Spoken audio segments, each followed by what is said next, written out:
শাড়ি পরার নানান ধরন নিয়ে আমি কিছু বলি। আমি আঁচল নিয়ে কথা বলেছি,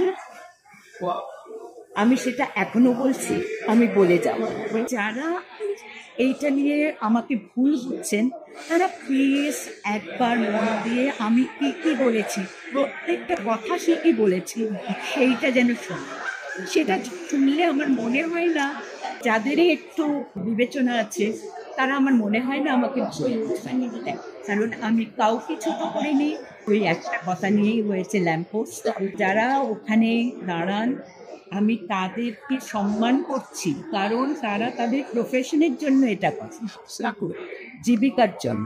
কিন্তু যারা নিজেকে এরকমভাবে দেখান তাদেরকে আমি খারাপ করেছি, আমি মানে আমার ভালো লাগে না, এটা আমার পার্সোনাল মতামত, আমি জানাচ্ছি।